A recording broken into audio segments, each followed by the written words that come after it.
Hello friends, welcome back to mixer Botlam channel. నేను మీ లోకేష్ని. అండ్ మీరు కనుక ఆల్రెడీ థంబ్నెయిల్ చూసినట్టయితే వీడియో వచ్చేసి కంప్లీట్గా పాండ్కి సంబంధించిన వ్లాగ్ అనమాట.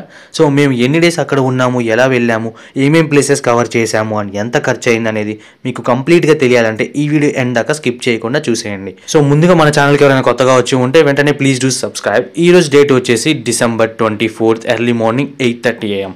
పాండ్కి మేము ముందుగా ప్లాన్ చేసుకున్నట్టు బైక్స్ మీద అయితే వెళ్తున్నాము. సో 3 పర్సన్స్కి 2 బైక్స్ చాలు అని చెప్పేసి ఇంకా జర్నీ అయితే స్టార్ట్ చేసాము. అండ్ డిస్టెన్స్ విషయానికి వచ్చేస్తే టోటల్ డిస్టెన్స్ వచ్చేసి మేముండే ప్లేస్ అంటే చెన్నై వేలచేరి నుండి అండ్ పాండి దాకా 140 కిలోమీటర్స్ డిస్టెన్స్ అయితే చూపిస్తుంది మనకి. సో మోస్ట్లీ 3 hours లోపలైతే వెళ్ళిపోవచ్చు బైక్ మీద కాబట్టి. ఇంకా పొద్దున్నే 8:30కి స్టార్ట్ అయ్యి అలా బ్రేక్ఫాస్ట్ చేసి అండ్ ట్రిప్ అయితే ఫాస్ట్గా స్టార్ట్ చేసాము. అండ్ అలా స్టార్ట్ అయ్యేసరికి టోటల్గా 9 అయితే అయ్యింది మనకి. హోటల్ ప్రైస్ విషయానికి వస్తే ప్రజెంట్ క్రిస్మస్ టైం, సో అందులోనూ ఆన్ సీజన్ కాబట్టి హోటల్ ప్రైసెస్ చాలా ఎక్కువగా ఉంటుంది నార్మల్ డేస్తో పోలిస్తే. ఇంకా మేమైతే ఫైనల్గా డామ్స్ అయితే ప్రిఫర్ చేసుకున్నాము, ఎందుకంటే అఫోర్డబుల్ ప్రైస్ అండ్ డిఫరెంట్గా ట్రై చేసినట్టు అనిపిస్తుంది. ఎక్కడికి వెళ్ళినా మనం అదే ప్రైవేట్ రూమ్స్ తీసుకుంటాం, కొంత డిఫరెంట్గా ట్రై చేయాలనిపించింది, అందుకే మేము డామ్స్ అయితే ప్రిఫర్ చేసాము. మీరు కనుక సింగిల్గా లేదా ఫ్రెండ్స్తో వస్తే మాత్రం చీప్ అండ్ బెస్ట్కి డామ్స్ అయితే ప్రిఫర్ చేసుకోవచ్చు. ఒకవేళ ప్రైస్ అనేది మీకు ఫస్ట్ ప్రయారిటీ అయితే, ఫ్యామిలీతో వస్తే మాత్రం పక్కా ప్రైవేట్ రూమ్స్ ప్రిఫర్ చేసుకోండి. సో మేము తీసుకున్న డామ్ అండ్ ఆ ప్రాపర్టీ ఎలా ఉందని చెప్పేసి కంప్లీట్గా మీకు ఈ వీడియోలో అయితే చూపిస్తాను. ఇప్పుడైతే మనం పాండ్కి అయితే రీచ్ అయిపోయాము. టైం వచ్చేసి 11:45 AM. నేను ముందుగా చెప్పినట్టు 2 hours 45 minutes అంటే దాదాపు 3 hours లోపలైతే వచ్చేసాము. మొత్తానికి మనం ఉండే హోటల్ దగ్గరికి అయితే రీచ్ అయిపోయాము. అండ్ హోటల్ నేమ్ వచ్చేసి జిప్సీ. అండ్ ఇక్కడ కనుక మీరు బోర్డు మీద చూసినట్టయితే ఇదే కంప్లీట్ వీడియో చూపిస్తున్నాను మీకు లోపల ఎట్లా ఉంటుందని చెప్పేసి. ఇది మన మెయిన్ ఎంట్రన్స్. అండ్ ఈ హోటల్ వచ్చేసి మెయిన్ సిటీ నుండి అంటే పాండిచ్చేరి మెయిన్ సిటీ నుండి దాదాపు 7 to 8 kilometers దూరంలో ఆరోవిల్ అనే ప్రాంతంలో ఉంటుందన్నమాట. అండ్ ఈ ప్రాపర్టీ కనుక మీరు కనుక చూసుకున్నట్టయితే ఇక్కడ మనకి కంప్లీట్ పార్కింగ్ స్పేస్ అయితే ఉంది, బైక్స్ కానీ కార్లకు కానీ. అండ్ మనకి ఇది రైట్ సైడ్లో చూపిస్తున్నాను చూడండి. అండ్ లెఫ్ట్ సైడ్ విషయానికి వచ్చేసరికి ఇంకా మనం లెఫ్ట్ సైడ్ చూసుకుంటే ప్రైవేట్ రూమ్స్ ప్లస్ డామ్స్ రెండు కలిపి ఉంటాయన్నమాట. సో ఫస్ట్ రూమ్ వచ్చేసి డామ్, మేము తీసుకున్న డామ్. అండ్ అటు పక్క ఉన్నవన్నీ కూడా ప్రైవేట్ రూమ్స్ అంటే మొత్తం ఫ్యామిలీస్ ఇంకా ఎవరైనా ప్రైవేట్ రూమ్లో ఉండాలనుకున్న వాళ్ళకి అది ప్రిఫరెన్స్, వీళ్ళే మన ఫ్రెండ్స్. అండ్ ఈ ఫస్ట్ రూమ్ కనుక చూసుకుంటే ఇదే మన రూము డాము. కంప్లీట్గా టోటల్గా అయితే 6 beds అరౌండ్ ఉంటుంది. లోపల వీడియో కూడా నేను మీకు కంప్లీట్గా చూపిస్తాను. అండ్ రిసెప్షన్ కూడా ఇక్కడే ఉంది మనకి. అండ్ ఎవరైనా కాంటాక్ట్ అవ్వాలన్నా కూడా ఇక్కడికి వచ్చే కాంటాక్ట్ అవ్వాలి, ఫోన్ చేయడం అంటూ ఏం అవసరం లేదు. అండ్ మోర్ ఓవర్ ఇక్కడ మనకి కొంచెం ఆడుకోవడానికి కాను లేకపోతే చిట్ చాటింగ్కి కొంచెం ఎంటీ స్పేస్ అయితే ఉంది. బట్ ఇది జనరల్గా most of the people at the night times prefer చేస్తారు బయటకు వచ్చి మాట్లాడడానికి, కానీ డే టైం అంతా బయట తిరుగుతూ ఉంటారు కాబట్టి. సో ఇంకొక ప్లేస్ చూపిస్తాను మీకు. సో ముందుగా చూపించినట్టు ఇవన్నీ ప్రైవేట్ రూమ్స్ అనమాట. మొత్తం 4 ప్రైవేట్ రూమ్స్ అనుకుంటా, 1 2 3 4 4 ఉన్నాయి. అండ్ లెఫ్ట్ సైడ్ కనుక చూసుకుంటే ఇక్కడే నైట్ టైమ్స్ అందరూ ఏమన్నా మాట్లాడుకోవాలి అండ్ తినడానికి కానీ మ్యూజిక్ విషయంలో కానీ మొత్తం ఇక్కడ ఎంజాయ్మెంట్ అంతా కూడా నైట్ టైం ఉంటుంది, ఆఫ్టర్ అరౌండ్ 11 to 12 ఆ టైంలో. సో ఇదనమాట కంప్లీట్ ప్రాపర్టీ. అండ్ లోపల వీడియోస్ కూడా నేను చూపిస్తాను డామ్స్ ఎట్లా ఉంటాయని చెప్పేసి. ప్రైవేట్ రూమ్ వీడియో అయితే నేను తీయలేదు, ఎందుకంటే మనకి దానికి సంబంధం లేదు కాబట్టి. డామ్స్ విషయానికి అయితే నేను కంప్లీట్ చూపిస్తాను ఎంతమంది ఉంటారు ఏంటి అని చెప్పేసి. ఇదే కంప్లీట్ ప్రాపర్టీ వీడియో అనమాట. ఇన్సైడ్ రూమ్స్ నేను మళ్ళీ చూపిస్తాను. ఇందాక చూపించినట్టు ఎంట్రన్స్ దగ్గర నుంచి ఇక్కడి వరకు. ఇక మేమైతే 3 దాకా రెస్ట్ తీసుకొని తర్వాత డైరెక్ట్గా తినేసి బీచ్కి అయితే స్టార్ట్ అయ్యాము. బీచ్ నేమ్ వచ్చేసి ఆరోవిల్ బీచ్. అది పక్కనే మేమున్న స్టేకి జస్ట్ 4 or 5 kilometers అంతే. సో ఫస్ట్ అదైతే విజిట్ చేద్దాం అనుకున్నాం, కంప్లీట్ చేసుకున్నాం. సో ఇదే అనమాట ఆరోవిల్ బీచ్. అండ్ ఇదంతగా ఏం లేదు, జస్ట్ నార్మల్గా ఉంది, పెద్దగా ఎక్స్పెక్ట్ చేసినంత అయితే ఏం లేదు. ఏమంటే మేము అక్కడ జస్ట్ 1 or 2 hours కూర్చొని ఎమ్మటే ఇంకా వైట్ టౌన్కి వెళ్ళిపోయి అక్కడ మొత్తం తిరిగేసి నైట్ అరౌండ్ 11 o'clockకి బ్యాక్ వచ్చేసాం. అలానే నేను మీకు డామ్ వీడియో చూపిస్తాను చెప్పేసాను. ఇదే మేముండే డామ్ రూమ్ అనమాట. అండ్ ఇక్కడ వచ్చేసి టోటల్గా 6 members అయితే ఉంటుంది ఈ రూమ్ కెపాసిటీ. అండ్ ఇటు కనుక చూసుకుంటే మీరు ఇవి హాస్టల్ బెడ్స్ లాగా ఉంటాయి, మన హాస్టల్ ఎట్లా ఉంటో సేమ్ అట్లే ఉంటుంది, లాకరు అవి. సో డిఫరెంట్ పర్సన్స్ వస్తూ ఉంటారు, వెళ్ళిపోతూ ఉంటారు. సో ఎవరి టైమింగ్ వాళ్ళదనమాట. ఇప్పుడు మేము ఇంకా 2 days ఉన్నాం అనుకోండి, నెక్స్ట్ ఆ 2 days అయితే వేరే వాళ్ళు వచ్చి ఆ ప్లేస్ స్టే చేస్తూ ఉంటారు. మనకి ఏసీ కూడా ఉంది, బట్ ఏసీ అంత ఇంపార్టెంట్ ఏం కాదు. అక్కడ ఏసీ లేకుండా కూడా ప్రశాంతంగా పడుకోవచ్చు. బెడ్స్ అయితే చాలా బాగున్నాయి అండ్ నైట్ కూడా మంచి నిద్ర పట్టింది. అండ్ ఇటువైపు కనుక చూసుకుంటే రైట్ సైడ్ ఇది బాత్రూమ్. అండ్ ఇంతే అనమాట, డామ్లో ఇంతకు మించి ఏం ఎక్స్పెక్ట్ చేయకూడదు.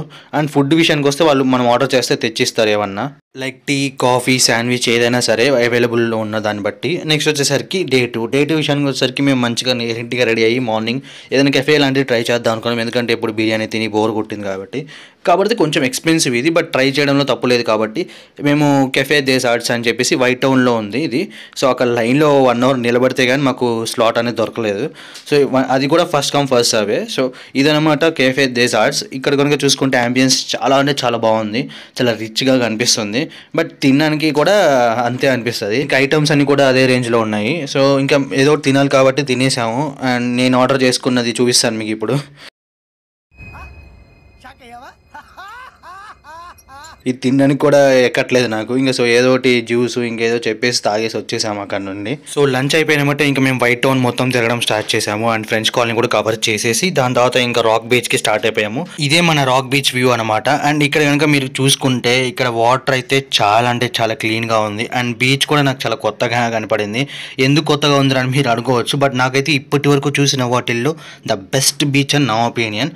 అంత బాగా నచ్చింది. సో ఇక్కడే కూడా ఒక 2 hours దాకా కూర్చొని ప్రశాంతంగా ఎంజాయ్ చేసేసి ఆ వ్యూని కూడా బాగా చిల్ అయ్యాము. సో మన సబ్స్క్రైబర్స్లో ఎవరైనా ఆల్రెడీ పాండి విజిట్ చేసి ఉంటే, లేదా వీడియో కొత్తగా చూస్తున్న వాళ్ళైనా సరే ఆల్రెడీ పాండి విజిట్ చేసి ఉంటే, పోనీ అట్లీస్ట్ కొత్తగా విజిట్ చేసే వాళ్ళైనా సరే విజిట్ చేశాక మీకు ఏ బీచ్ బాగుందని చెప్పేసి ఒక కామెంట్ రాయండి. జస్ట్ క్యూరియాసిటీ, ఎంతమందికి ఏ బీచ్ ఇష్టం ఉందని తెలుసుకోవడానికి అంతే. నాకైతే rock beach is my favourite అని నేను ఇప్పుడు డిసైడ్ అయిపోయాను. సో నెక్స్ట్ ఎక్కడికి వెళ్దాం అబ్బా అని ఆలోచించుకుంటే ఈరోజు క్రిస్మస్ కాబట్టి ఖచ్చితంగా కేథలిక్ చర్చ్కి వెళ్దామని చెప్పేసి ఫిక్స్ అయిపోయాము.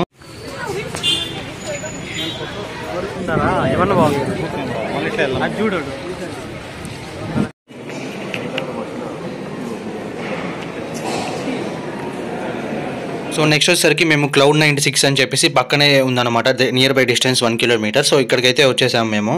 చూస్తే ఎవరు లేరు, క్రిస్మస్ టైం కాబట్టి మోస్ట్లీ అందరు రూమ్స్లోనే ఉంటారు, లేకపోతే బయట తిరుగుతూ ఉంటారు.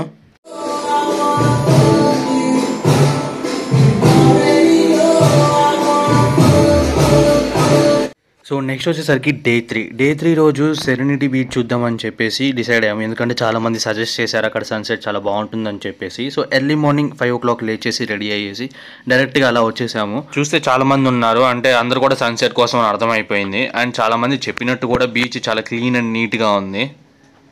ఇంకా చూసేద్దాం మరి సన్సెట్. సో సన్ రైజ్ చూశాక నా ఒపీనియన్ చెప్పాలంటే అసలు ఫస్ట్ టైం నేను చూడ్డాము.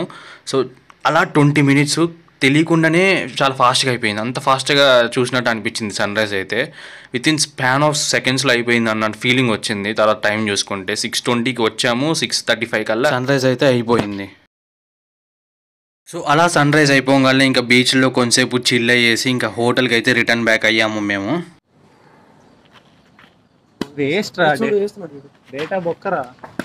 A few moments later.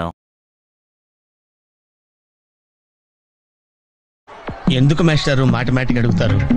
నాకు మాత్రం ఏం తెలుసు, ఇంటికెళ్ళి చూసుకోవాలి. సో అలా మా పాండిచ్చేరి ట్రిప్ని కంప్లీట్ చేసుకొని ఇక రిటర్న్ టు చెన్నై అనమాట. సో రిటర్న్లో మేము ఏం తినాలని ఆలోచిస్తున్నప్పుడు ఇంకా మధ్యాహ్నం డైరెక్ట్గా 12 o'clock అయిపోయింది కాబట్టి ఇంకా డైరెక్ట్ లంచ్ చేసేసి స్టార్ట్ అవుదామని చెప్పి డిసైడ్ అయ్యాము. సో దారిలో మాకు ఈ బనానా లీఫ్ రెస్టారెంట్ అయితే కనపడింది. సో ఇక్కడ దిగేసి ఇంకా వెమ్మటే మా లంచ్ అయితే కంప్లీట్ చేసుకున్నాము. ఇక్కడ అంబియన్స్ ఫుడ్ విషయానికి వచ్చేసరికి గుడ్, అండ్ ఫుడ్ అయితే ఓకే యావరేజ్ అనొచ్చు. సో రిటర్న్ జర్నీ అయితే ఇంకా మేము స్టార్ట్ అయిపోయాము. మధ్యలో ఒక 2 to 3 బ్రేక్స్ తీసుకొని చిన్నగా ఈవినింగ్ 6 o'clock అయితే రీచ్ అయిపోయాము.